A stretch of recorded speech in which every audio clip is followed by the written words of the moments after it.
امت کا جس شعبے کی بھی ہو سب کا نظریہ ہے کہ پیدائشی مومن ہے سارے نبی. ہمارا نظریہ تو صرف مومن کا نہیں ہے, ہمارا نظریہ تو یہ ہے کہ جب آئے ہیں نبی ہیں. سبحان اللہ کا بلند. وہ اور ہوں گے جن کا یہ نظریہ 40 سال کے بعد ہوئے. ہمارا نظریہ یہ ہے کہ النبی نبی ولو کان فی بطن امہ. نبی کے بارے میں یہ نہ سوچ کہ کب ہوتا ہے کب نہیں ہوتا, فرمایا جب ہوتا ہے تب نبی ہوتا ہے. نبی نبی ہوتا ہے, ماں کے پیٹ میں ہو تب بھی نبی ہوتا ہے, ماں کی گود میں ہو تب بھی نبی ہوتا ہے, حلیمہ کی بکریاں چروائے تب بھی نبی ہوتا ہے, صدیق اکبر کے کندھوں پہ سواری کرے تب بھی نبی ہوتا ہے, علی کی گود میں سر رکھ کر لیٹ جائے تب بھی نبی ہوتا ہے. نبی ہر حال میں نبی ہی ہوتا ہے. تو اعلیٰ حضرت امام اہل سنت امام محمد رضا فرماتے جب ساری امت کا یہ نظریہ اجماعی ہے کہ تمام نبی پیدائشی مومن ہیں, تو جو نبیوں کے جد ہیں, جد الانبیاء, امام الانبیاء, وہ کون ہیں؟ حضرت ابراہیم خلیل اللہ علیہ, پوری نسل انسانی کے امام. انی جاعلک للناس اماما, ہر کسی کے امام ہے ابراہیم. موسیٰ علیہ السلام کے بھی امام ہے, عیسیٰ علیہ السلام کے بھی امام ہے, اسحاق کے بھی امام ہے, اسماعیل کے بھی امام ہے, حضرت یوسف کے بھی امام ہے, حضرت یعقوب کے بھی امام ہے, زکریا کے بھی امام ہے, یحییٰ کے بھی امام ہے, داؤد کے بھی امام ہے, سلیمان کے بھی امام ہے. ہر کسی کے وہ امام ہیں, اور ہمارے آقا ان ابراہیم کے بھی امام ہیں. ابراہیم کے بھی امام ہیں. حضرت ابراہیم علیہ السلام کے بارے میں قرآن کا فیصلہ ہے, وَلَقَدْ آتَيْنَا ابراہیم رشدہ من قبل وَكُنَّا بِهِ عَالِمِينَ. بے شک یہ قرآن مجید کی نص وارد ہوئی, ہم نے ابراہیم علیہ السلام کو پہلے دن سے ہی ہدایت سے مالا مال کیا. تو قرآن مجید میں ابراہیم علیہ السلام پیدائشی مومن, پہلے دن سے ان کو اللہ نے جو ہے رشد و ہدایت سے مالا مال کیا. تو اللہ تبارک و تعالیٰ ان سے کہتا ہے قرآن میں فرماتا ہے اذ قال له ربه اسلم. یاد کرو جب ابراہیم علیہ السلام کو ابراہیم کے رب نے کہا. اب مرتبہ دیکھنا ابراہیم کا. یہ ٹیلی فون چھوڑ کے کبھی سبحان اللہ فقیر کی سننا, اگر اپنے موبائل ہی میں چھوڑو گے تو کیا سمجھا سکتا ہے. اب ذرا غور بھی فرماؤ گفتگو کہاں سے چلی, کدھر سے آئی, کیا کیا بیان ہوا. تو اگر آپ اپنے موبائل میں لگے رہیں گے تو یہ وظیفوں کی محفل تو ہے نہیں نا. یہ تعلیم, یہ میڈیٹیشن گیدرنگ ہوتی ہے, میڈیٹیشن گیدرنگ, یہ مراقبہ وہ اور ہوتی ہے. یہ تعلیم و تعلم کی ہے, درس و تدریس کی ہے, سمجھنے سمجھانے کی ہے. اس کے لیے توجہ اشد چاہیے تاکہ جو فہم ہے غلطی نہ کرے, مسئلہ آگے سے بیان کرنے میں خطا سر لگے. تو میں یاد کر رہا تھا کہ ابراہیم علیہ السلام کا مرتبہ رب کے بارگاہ میں تھے. اذ قال له ربه, یہ جملہ ربه, یہ آپ عربی سمجھتے ہیں, ہو ضمیر کا مرجع ابراہیم ہے. کیا مطلب ہے؟ رب کہتے ہیں یاد کرو نا جب ابراہیم کو ابراہیم کے رب نے کہا.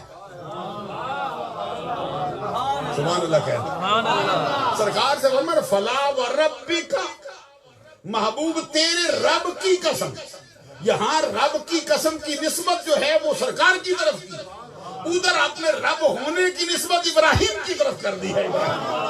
اذ قال له ربه اسلم, یہ فرمایا اذ ابتلى ابراہیم ربه.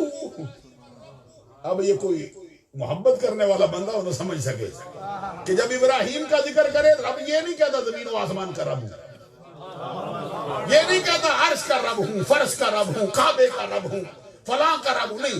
جب ابراہیم کا ذکر آئے تو رب کہتا ابراہیم کا رب ہوں. ابراہیم کیا ہے یہاں پہ وعدے بتالا ابراہیم ربہ. رب کہتے یاد کرو جب ابراہیم علیہ السلام کو ابراہیم کے رب نے آزمایا. کیا میں سمجھا سکتا ہوں, کیسے یہ بات آپ کے ذہن میں اتر سکتی. نہ فقیر کے پاس وہ الفاظ ہیں نہ وہ انداز ہے. یہاں پر بھی فرمایا اذ قال له ربه, یاد کرو جب ابراہیم کو ابراہیم کے رب نے کہا اسلم, ابراہیم اسلام لا. تو اب سوال پیدا ہوگا ابراہیم تو پہلے ہی اسلام لا چکا ہے. تو اب ابراہیم علیہ السلام نے یہ نہیں کہا مولا پہلے ہی لا چکا ہوں اب کیا لاؤں. تو ابراہیم علیہ السلام کہتے اسلمت لرب العالمین، میں تمام جہانوں کے رب پر اسلام لاتا ہوں. یہاں پر امام اہل سنت امام محمد رضا فرماتے ہیں جب ابراہیم علیہ السلام کا یہ کہنا اسلمت لرب العالمین ان کے پچھلے اسلام کی نفی نہیں کر سکتا، اسی طرح یہ کہنا کہ ابو بکر فلاں وقت میں اسلام لایا ہے ان کے پچھلے اسلام کی نفی نہیں کر سکتا. اس لیے یہ نظریہ قائم رہے گا لم یزل ابو بکر مومنا قبل البعثۃ وبعدہ. کیا مطلب ہے؟ ابو بکر وہ شخص ہے جو سرکار کی بعثت سے پہلے بھی مومن ہے بعد میں ایمان. اس کے بعد پھر ایک اور نظریہ کھڑا ہوا. ابھی چلو گے یا لمبی ہو گئی؟ آپ بھی چلیں گے فقیر بھی تو چلتا ہی رہے گا کیونکہ میں پھر اپنی محبت میں ہی بولتا رہتا. اس پر ایک اور مسئلہ کھڑا ہوا. کیا؟ دو ہستیاں ہیں اعلیٰ حضرت کے کلام میں. پہلے بھی امام فخر الدین رازی نے بھی اس پر کلام کیا. دو ہستیاں ہیں جو وقت بعثت سے لے کر عبدالآباد تک جن پر ایک لمحہ ایک گھڑی ایک آن بھی کفر وارد ہوا.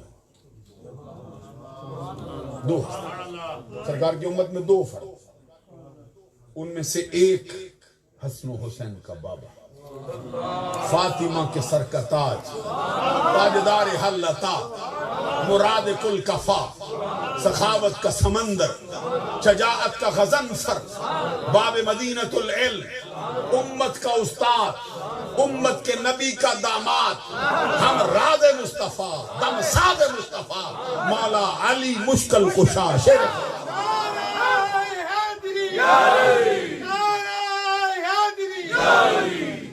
اور دوسرے حضور صدیق اکبر رضی اللہ تعالیٰ.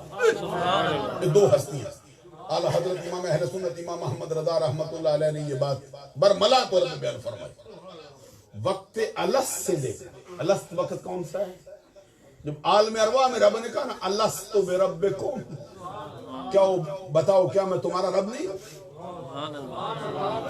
تو پھر کہا گیا بلا بلا کیوں نہیں تو ہمارا رب ہے. کہتے اس وقت سے لے کر وقت الست سے لے کر وقت ولادت تک، وقت ولادت سے لے کر سن شعور تک، سن شعور سے لے کر ہنگام تمیز تک، ہنگام تمیز سے لے کر وقت بعثت تک، وقت بعثت سے لے کر وقت وفات تک، وقت وفات سے لے کر عبدالآباد تک، ہر آن، ہر لمحہ، ہر گھڑی، ہر وقت مومن ہیں، موحد ہیں، موقن ہیں اور ہر حال میں اللہ کے ہیں. علی شیر خدا ہے. دو ہستیاں ایسی آئی ہیں، تیسری کوئی ہستی اس میں شامل ہے. اور ایک کلام اور بھی سنو. پچھلے دنوں میں نے مانچسٹر میں وکٹوریا مسجد میں کوئی 2-3 سال پہلے کی بات مجھے لگتا ہے میں نے یہ بیان کیا تھا. امام اہل سنت امام محمد رضا رحمۃ اللہ علیہ فرماتے ہیں کہ 2 فرد آئے ہیں امت محمدیہ میں جن پر جاہلیت کا دور آیا ہے، لیکن رب ذوالجلال نے ان کو جاہلیت کے دور کے کسی ایک لمحے سے بھی آلودہ ہونے سے بچایا. کسی قسم کا کوئی گناہ ان کے قریب ہی نہیں آ سکتا.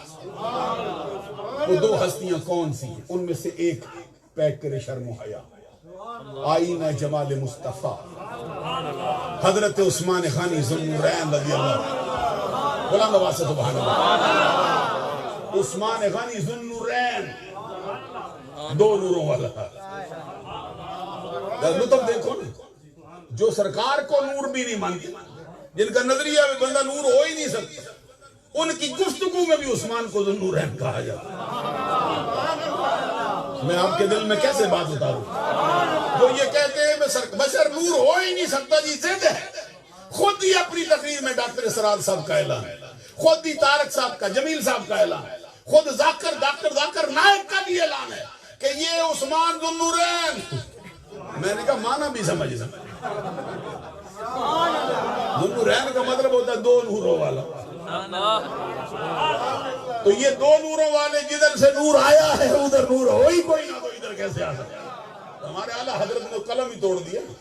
کہتے نور کی سرکار سے پایا دوشالہ نور, نور کی سرکار سے پایا دوشالہ نور کا, ہو مبارک ذوالنورین تجھ کو جوڑا نور کا, ہو مبارک ذوالنورین تجھ کو جوڑا نور. اسی سے آگے پھر وہ مشہور شعر لکھا جس میں کہا تیری نسل پاک میں بچہ بچہ نور کا, تو ہے عین نور تیرا سب تو ہے عین نور تیرا سب گرانا. یہ کسی رافضی کا شعر ہے؟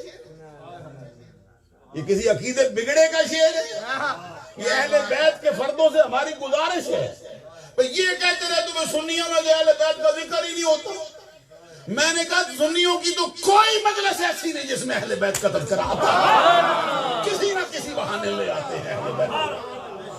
تو تیری نسل پاک میں ہے, یہ پکے سنی نے لکھا ہے, سنیوں کے امام نے لکھا ہے, سنیوں کے صحیح نظریے کے رکھوالے نے لکھا ہے. تیری نسل پاک میں ہے بچہ بچہ نور, تو ہے عین نور تیرا سب گرانا. اور حضرت عثمان غنی رضی اللہ تعالیٰ عنہ پھر مرتبہ تو جانتے ہی ہو, حضور مولا علی شیر خدا کہتے خود, کہتے جب دوسری بیٹی کا بھی انتقال ہوا تو عثمان غنی روتے تھے. سرکار نے فرمایا رب نے مجھے 40 دی ہوتی. مرتبہ دیکھنا, پوری نسل انسانی میں یہ شرف صرف عثمان, کسی غیر نبی کو بھی نہیں, کسی نبی کو بھی حاصل نہیں. یہ مرتبہ جزوی فضیلت ہے. کیا کسی بندے کو یہ شرف نہیں حاصل ہوا کہ کسی نبی کی 2 بیٹیاں اس کے نکاح میں آئی. حضرت عثمان غنی کا مرتبہ دکھا, کسی نبی کی نہیں, نبیوں کے امام کی 2 بیٹیاں ہیں.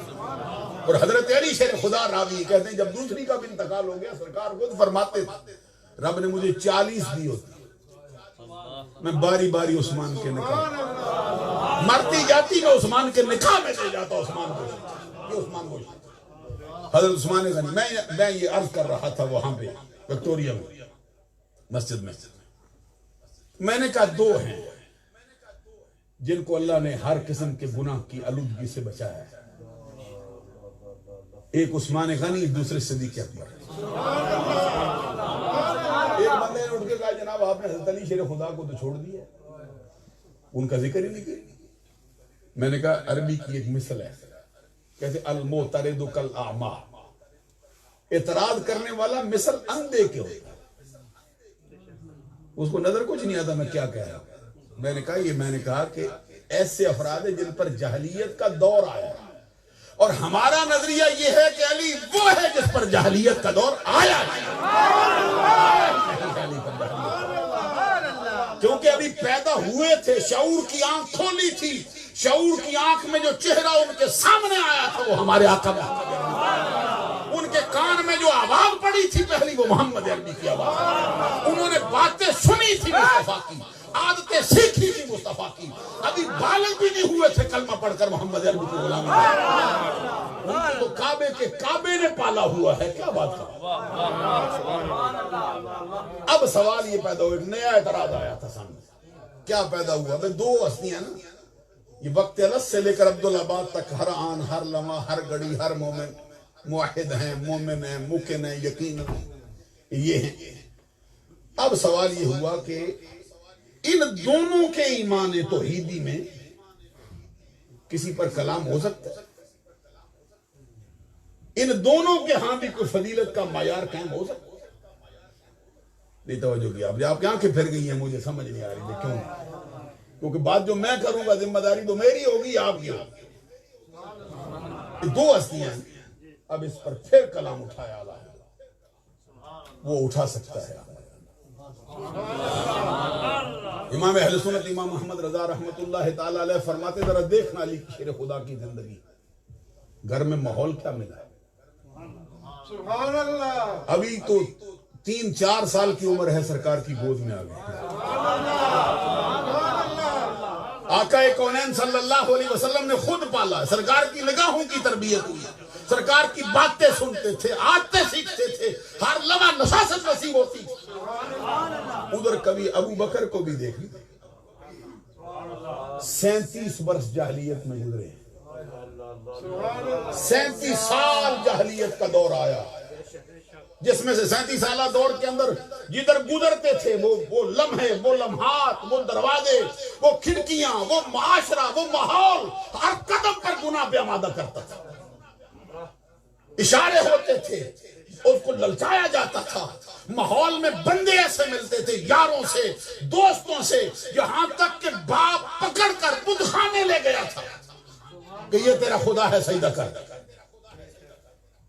ابو بکر پہ رب کے کرم کا حال تو دیکھو، ماحول میں بھی مشکل آئی ہے، ہر لمحہ مشکل آئی ہے، لیکن رب نے پھر پورے 37 سال بچا کے رکھا۔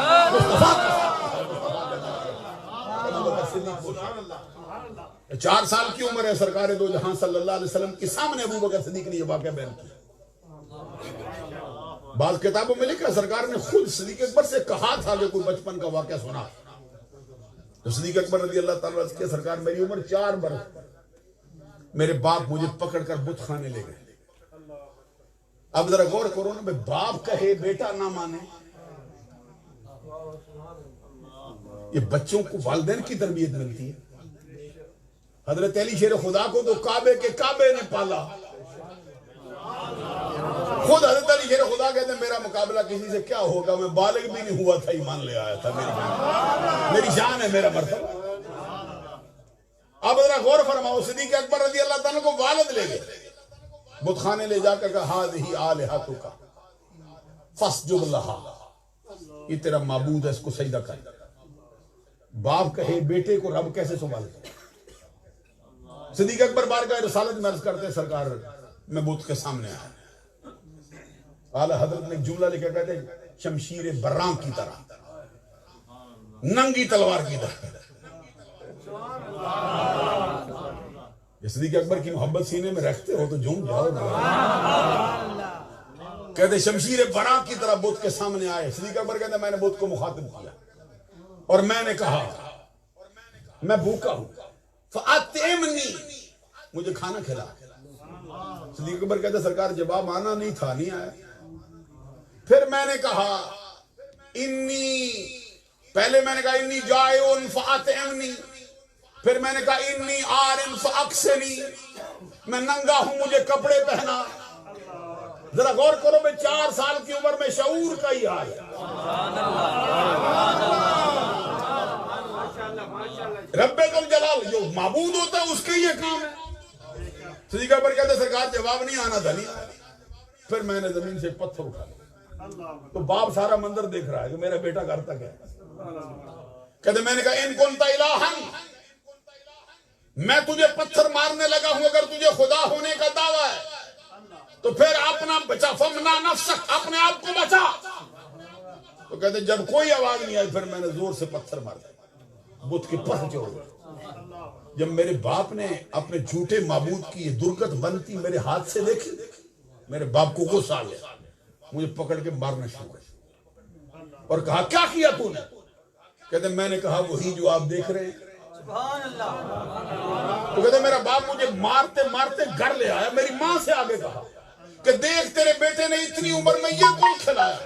جب سارا واقعہ میرے باپ نے میری ماں کو سنایا تو میری ماں نے کہا اس بچوں کو معذور سمجھو، کیونکہ جب یہ میرے پیٹ میں ہوتا تھا مجھے غیب سے آوازیں آتی تھی، یا امت اللہ علی التحقیق ابشری بالولد العتیق اسمہ فی السماء صدیق لمحمد صاحب و رفیق۔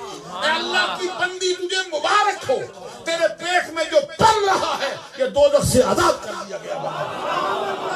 تجھ کو مبارک ہو کہ یہ رب ذوالجلال کے آخری نبی محمد عربی صلی اللہ علیہ وسلم کا دائمی ساتھی ہوگا، اس کا نام آسمانی کائنات میں صدیق ہو چکا ہے۔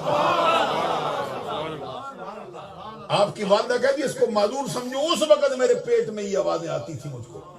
اور ایک یہ واقعہ عام بیان ہوتا ہے، جو ذرا کم بیان ہوتا ہے وہ یہ آپ کی والدہ محترمہ نے کہا اس کو معذور سمجھو، کیونکہ جب یہ میرے پیٹ میں ہوتا تھا میں گھر کے سارے کام کاج آسانی سے کرتی تھی۔ یہاں تک کہ گھر میں جھاڑو دیتی مجھے کوئی تکلیف نہیں، میں کنویں سے پانی نکالنے کے لیے ڈول لٹکانے کے لیے جھکتی اٹھتی کوئی تکلیف نہیں، گھر کے کام کاج کرتی، برتن رکھتی، جتنے کام چاہتی کرتی، کوئی تکلیف نہیں۔ لیکن جب کبھی میں بت خانے جاتی، بت کے سامنے جھکنے کا ارادہ کرتی، یہ بچہ میرے پیٹ میں اکڑ جاتا تھا، جھکنے نہیں دیتا۔ جب جھکنے نہیں دیتا تھا پھر میں سوچتی تھی مسئلہ کیا ہے، پھر غیب سے آواز آتی تھی، یا آمت اللہ علیہ تحقیق اب شیری بالولد العتیق اسمہ فی السماء صدیق لمحمد صاحب و رفیق۔ نعرہ تکبیر، ابھی نعرہ رسالت، نعرہ رسالت، شان صدیق اکبر۔ بہت لمبی گفتگو ہو گئی، 9:30 ہونے کو ہو گئے، ابھی گفتگو چل رہی ہے۔ ابھی یقین جانے میں نے آپ کو تیار کیا صدیق اکبر کا مفہوم سمجھانے کے لیے، وہ کیا ہے۔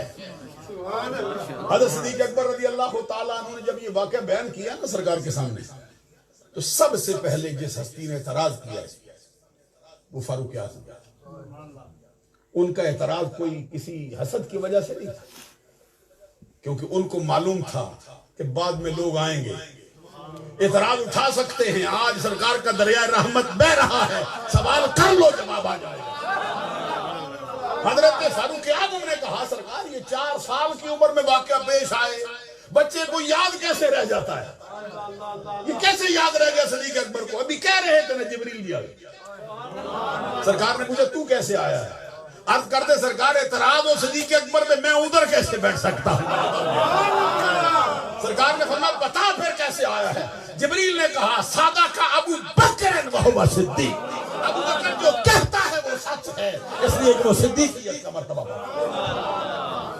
اب مجھے یہ بات کہنے کی اجازت دو، حضرت صدیق اکبر نے 37 سال جس دور میں گزارے، جہاں پہ جو شراب ہے پانی سے بھی زیادہ فراوانی کے ساتھ استعمال ہوتی، جہاں پر زناکاری بدکاری کر کے لوگ فخر کرتے ہیں، ہر جگہ پہ جوئے کے اڈے ہیں، ہر جگہ پہ بت ہیں، پانسے ہیں، جگہ جگہ پر جال بچھائے گئے ہیں، شیطان نے گھات لگائی ہے، پھر ابو بکر کے مرتبے کا حال کیا ہے کہ 37 برس گزار جائے ہر شے سے دامن بچا کے لے جائے۔ ابو بکر کے ایمان توحیدی کا حال پھر کیا ہے، کون اس کا مقابلہ کر سکتا؟ میں چاہتا تھا اس میں کلام اور بہت ہے، یہ آغاز ہے صدیق اکبر کی، اب تقریر یہاں سے شروع ہو سکتی ہے۔ بارہ آپ کے منہ میں پھول رکھنے، یہ محبت ہوتی ہے، محبت ہوتی ہے، دل چاہتا ہے کہ محبوب کا ذکر ہو نا، دل چاہتا ہے کوئی سنائے، ہم سنتے ہیں۔ اب چونکہ وقت بہت بیت گیا ہے، وہ مرزا صلی اللہ غالب کا ایک شعر ہے، اس میں وہ کہتے ہیں کہ دفتر تمام ہوا اور مدہ باقی ہے، دفتر تمام ہوا اور مدہ باقی ہے، سفینہ چاہیے اس بحر بے قرار، ادائے خاص سے غالب ہوا نقطہ سرا، صلاح عام ہے یاران مقتدا۔ آپ کے لیے، آپ کے پیروں کے لیے دعا کرتا ہوں۔ عربی زبان میں کسی شاعر نے ایک جملہ کہا ہے کہ بقیتا بقاء الدہر یا کہف اہلی ھذا دعاء للبریت شامل، کہتے تجھے بقا ہو زمانے کی بقا کی طرح، بندے آتے ہیں جاتے رہتے ہیں لیکن زمانہ اسی طرح چل رہا ہے، اللہ کرے تجھے بھی زمانے کی بقا کی طرح بقا ہو۔ اور یہ دعا اکیلا فقیر نہیں کر رہا، سارا زمانہ کے لیے دعا۔ آپ کے لیے دعا کرتا ہوں۔ سادی شرادی کا ایک جملہ ہے فارسی زبان میں، وہ کہتے حیاتت خوش و رفتنت بر سوا، عبادت قبول و دعا مستجاب۔ یہ محمد بخشار پہ کھڑی نے اس کا ترجمہ، صدا بہار دیں اس بار۔ دیکھو پھر میاں محمد بخش بھی کہاں کمند ڈال، اور سمجھ لو بڑے بڑے علماء بھی میاں محمد بخش کے سامنے گھٹنے ٹیکے بیٹھے، صدا بہار دیں اس باغے کبھی خزانہ ہومن فیض ہزارہ تائیں ہر پھکا پھل۔ دوران گفتگو مجھ سے جتنی چھوٹی بڑی غلطیاں سرزد ہوئی ہوں، اللہ سے معافی کا طلبگار ہوں، آپ لوگوں سے معافی کا طلبگار ہوں۔ وآخر دعوانا ان الحمدللہ۔